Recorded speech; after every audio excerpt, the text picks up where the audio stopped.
Okay, race fans, let's talk about Thursday, July 31st here at Delaware Park. We had a shortened card as some rain and some storms moved in mid-afternoon, but we were able to get 5 races in. Handle for those 5 races pretty good, a little over $1.2 million in handle for Thursday. Let's get right to the racing action. Race 1 would kick off the popular early pick 5. They bet over 23,000 into the early pick 5 on Thursday. Race 1, we're going a flat mile on the main track. The main track was fast all afternoon. The turf was listed as good. Race 1 on the main track, claiming 7,500, 3 and up. Never won 2 lifetime. Big 9-horse field here in the opener. Let's go to the voice at Delaware Park, Josh Brown, with the call of Thursday's opener.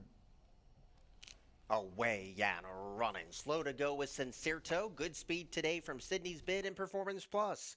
Global Phenom punches on through to be in that 3rd place position. And Jake's Affection is also a part of the top 4. Wicked Kitten goes wide, and even wider than that goes Josh. Sincerto is covering a lot of inside ground, and that was a sweet move early on to be in front of a couple of rivals, including Casino Night and True Faith's at the back of the bus. So they round this first turn with 3/4 of a mile to go, and Wicked Kitten now makes play. Shows the way 3/4 of a length as Performance Plus has to rally from that 2nd place position. There's a gap of a length and a half down to Sydney's Bid, who scrapes the paint, and Jake's Affections won from the inside. There's another gap of 2 back to Global Phenom. The favorite travels in 5th and has company with Sincerto on the outside, and Global Phenom just got a pop of the crop at the half-mile pole, and the last 3 include Josh, then True Faith, and Casino Night. They turn again, and Wicked Kitten continues to lead, but the lead's down to 3/4 of a length. Performance Plus is poised to pounce. Sincerto's also in a feisty mood today, and Global Phenom is in that joint 4th place position. Here's the quarter pole for Sincerto on the far outside to confront Performance Plus, and Global Phenom is a struggling 3rd. Tries to come up the inside as they turn for home. Sincerto tries to kick away, but Performance Plus is in for the fight. Deep on the track is Jake's Affection. Global Phenom's a non-threatening. 4th late on the scene is Josh inside the 16th pole, and pulling away is the 3rd choice on the board. Performance Plus is nicely clear. Performance Plus has won it. Sincerto was 2nd, Jake's Affection 3rd, and Josh was 4th. Performance Plus, the 4-year-old colt by Oscar Performance, gets his 2nd lifetime win for trainer Victor Carrasco Jr. and jockey Jose Batista. Performance Plus went off 5-1 and paid $12.60 to win race 1. Let's turn the page here. Race 2 would kick off the early pick 4. Nice group of maiden 2-year-old fillies. Maiden claiming 45,000, going 5.5 furlongs on the main track. A bunch of well-bred first-time starters here in race 2. Let's check out the action from the 2nd. Away and running. Standing at the start was Let 'Em Hate. Good speed today from Ganas. But there's Kuga. The long shot takes over the leading role, and Tactic Value is right there too. Backwall Bandit came away in 3rd, and Ganas is deep on the track in 4th. Meatball for Aries gets some pace to chase in front of Let 'Em Hate, then Pinky Swear, and Kinda Clever already coming under a vigorous ride. 3.5 furlongs to go. Kuga stays towards the rail, and Tactic Value's only a neck away. And 3 of them line up behind these 2 ladies up top. And deep on the track, Ganas tries to close in. 5/16 to go. And Tactic Value now takes the baton away from Kuga. Ganas is deep on the track. Meatballs for Aries rides that rail. Let 'Em Hate is trying to close in. And they turn to the top of the stretch. Tactic Value leads past the 3/16 pole and leads by 4. A good battle brews for 2nd. Deep on the track, Let 'Em Hate. And Ganas battles with Meatballs for Aries, but inside the concluding stages at 4-1, Tactic Value with a dazzling win today. Meatballs for Aries was 2nd, and it's a head bob show photo between Let 'Em Hate and Ganas. Tacit Value, the 2-year-old filly by Tacitus, wins for owner, breeder, and trainer Bobby Leaf Jr. The Leaf stable, a nice family team, so congratulations to the Leaf family. Big win here with Tacit Value. She went off 4-1 and wins with Kevin Gomez aboard. Tacit Value paid $10.80. Congratulations once again to everybody in the Leaf stable for a big win there with Tacit Value. Let's take a look here at race 3. Race 3 would kick off a pick 5. Big field going 5 furlongs on the turf, listed as good. Rail setting on the turf for Thursday, 25 feet. Race 3 is a 12,000 starter allowance for 3-year-olds and upward. Let's check out the action here from the 3rd. Away and running. Slow to go is mean Jake Key. Good speed on the outside from Nitro Time. And there's Psychedelic Shack. They break 1-2. And Discreet Devil came away a sweet 3rd. Bosses of Powell off the inside in 4th. And Rears Way down to the 3.5 is in that 5th place position. Noble John teams up with that rival in front of Mean Jake Key. And last of all is Prom Night with 3 furlongs to go. Psychedelic Sack stays towards the inside and protects that 3/4 of a length lead. But Nitro Time is poised to take the fight to that rival in second, and they've spaced the rest for the moment, including Bosses of Powell, Discreet Devil, and Rare's Ray. Homeward bound now, and Psychedelic Shack goes very wide. Nitro Time continues the chase, and here comes Bosses of Powell from out of the clouds, and Noble John is closing in 2, along with Rare's Ray and Discreet Devil. It's still Psychedelic Shack holding on by 1. Noble John's getting closer. Time is up. Psychedelic Shack has won it over Noble John, Rare's Way in that 3rd of the day. Psychedelic Shack, the 7-year-old son of Shackelford, gets his 6th lifetime win. Wins for trainer Mark Beecher and owner Flying Pheasant Farms. Nice ride there, Martin Shawan. Psychedelic Shack went off 4-1 and paid $10.80 to win race 3. Let's take a look here at the 4th. We start another pick 5 in race 4. We're going 6 furlongs on the main track. Maiden claiming $16,000 for 3-year-olds and upward. Let's see what happens here in race 4. Away and running. Slow to go was Hippotus Hoppotus. Other than that, they broke on an even line. Hoarding was the first one to go. Messy the Great's right there, too. Here comes My Lucky Ace probing up the rail, and Railroad Inn is right there, too. The Yellow Sleeves of Kaladin is in that joint 3rd place position, and World on Fire's mid-pack. Furious George is in front of 2, which is Hippotus Hoppotus, and Wrightsville's at the back of the pack. So a good battle brews up top, and it's Messy the Great who shows the way, but Railroad Inn is right there chasing the speed every step of the way, and My Lucky Ace at the 3 furlong pole comes under a heavy drive, not responding as of yet.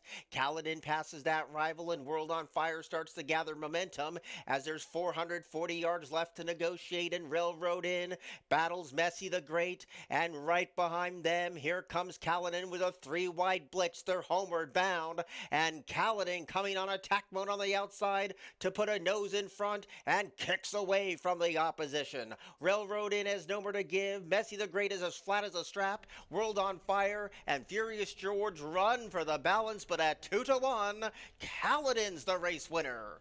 Railroad Inn was second at 35-1. World on Fire rallied late with Messy the Great. Kaladin, the 3-year-old homebred for owner breeder Teresa Besti and trainer Lynn Ashby. The Ashby barn having a strong meet once again. Kaladin by Street Magician breaks his maiden today in his 9th career start. Nice ride there by the 7-pound apprentice Jose Vargas. Kaladin pays $6.80 to win race 4. Let's turn the page here. Race 5 would be the Amateur Riders Club of America. We'd kick off a late pick 5 in race 5, but race 5 would be the last race of the day because of the rain and the storms that moved in here. So the late pick 5 was canceled, refunded, checked the mutual windows for that. Race 5 are going a mile 16th on the turf, listed as good. Rail setting at 25 feet. Maiden claiming $16,000 for 3-year-olds and upward. Let's see what happens here in race 5. Away and running. It was a good start, too, from the inside from I Can Do That. Hustle away, Aspesia's son. There's Door Gunner Joe, and the row belongs to T with Edgar. So as they settle down now, Joe B. Bratt tries to get closer, and Joe B. Bratt engages Door Gunner Joe and T with Edgar. The one who's traveling in 4th is Buck Run, and Oh What a Night travels to the outside. A gap of 2 back to Magic of Tuesday. Up the inside, I Can Do That. Mortal Distortion did not take the turn at all, and there's 2 whose tail held off badly, including Spezia's Sun near the back of the pack and Blue Sky Sill. So up and around the first turn they go. Joe B. Bratt shows them the way in this epic wall of wetness and shows the way by about 3 lengths. Door Gunner Joe takes up the chase in that second place position, and the opening quarter in 25.17 seconds for Joe B. Bratt, who continues to float along with a 1.5 length lead. Door Gunner Joe is right there trying to get closer in that second place position. And if my eyes are right, it looks like Mortal Distortion is trying to close in despite this heavy rain and heavy fog. Around the far turn they go. Joe B. Bratt has been swallowed up, and on the inside, Door Gunner Joe comes calling for the lead. Around the far turn, deep on the track is Mortal Distortion. They reach towards the final quarter of a mile, and they swing to the top of the stretch. And now, oh, What a Night's the one who takes the lead, and Buck Run is right there in that feisty mood too as they swing to the top of the stretch. Blue Sky Sill is dropped away silently. They're using every blade of wet grass at the top of the stretch. And the yellow cap of Oh, What a Night tries to battle on in the center of the track. Here comes a move from I Can Do That. Deep on the outside is Blue Sky Sill, but it's still Oh, What a Night splashing home to a 2-length lead. Oh, What a Night, and Sophie O'Brien has won the amateur race. Buck Run, I Can Do That, and deep on the track was Blue Sky Sill. Amateur jockey Sophie O'Brien gets the money here with Oh, What a Night, a 4-year-old by Imagining, a homebred for Richard Blue Jr. Great to see the familiar silks of yellow, brown hoop, brown sleeves. I've seen those silks for a long time down in Maryland. Richie Blue, he's had a bunch of nice horses over the years. He's had a bunch of top trainers, Ann Merriman, Holly Robinson, and now Suzanne Statinius doing a nice job training for Richie Blue. They've won a couple races up here this meet here at Delaware Park. They break the maiden with Oh, What a Night, who went off 5-2 and paid $7.60. Congratulations to all the winning connections there of Oh, What a Night. If you hit the early pick 5 on Thursday, it was a challenging one to hit. You had a $12 horse, couple $10 horses, and then a $6 horse and a $7 horse. But the $10 horses and the $12 horses, they were tough to have. Early pick 5 on Thursday paid $2,889.10. So congratulations if you had that. So race 5, that was it for Thursday. Let's get a quick break. When we come back, I'm going to tell you about my best bet and price play for Friday. We'll be right back.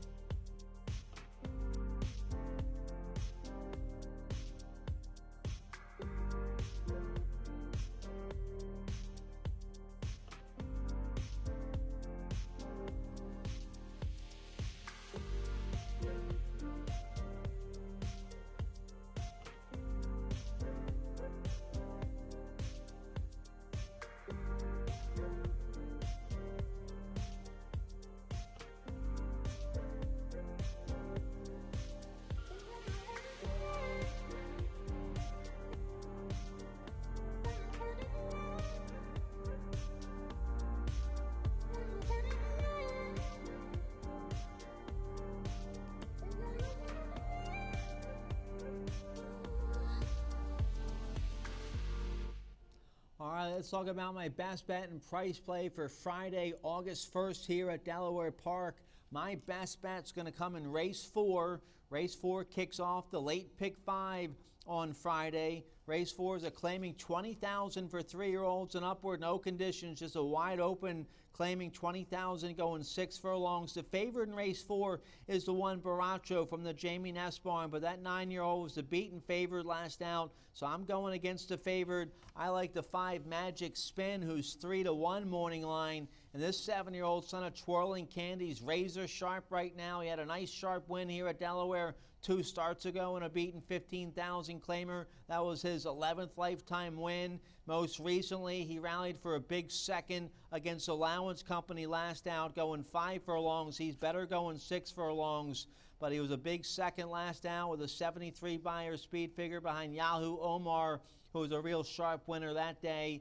Magic Spin was claimed last out by Jonathan Maldonado. They find a nice open 20,000 claimer first off the claim. I think the 5 Magic spins in a real nice spot with Kevin Gomez aboard. 3-1 morning line. That's a great price, and we'll get that too. He'll be second choice. The Nest horse will be the favorite. You know that. The 1 Baracho is going to be the favorite. So we'll get a decent price here on the 5 Magic spin in race 4. He's my best bet of the day for Friday. My price play is going to come in race 6. That's a claiming 16,000 for 3-year-olds or 4 and up. Never won 2, going 5.5 furlongs on the main track. So let's see if we can find a 3-year-old here taking advantage of this condition, going against older horses who have never won 2. And how about the 8 Carnaby, a 3-year-old son of Street Sense? He's a 2-time winner. He won his most recent race July 15th, a beaten 7,500 claimer at Parks, going 5.5 furlongs on a sloppy track, and maybe we'll have an off track on Friday. We'll see with all the rain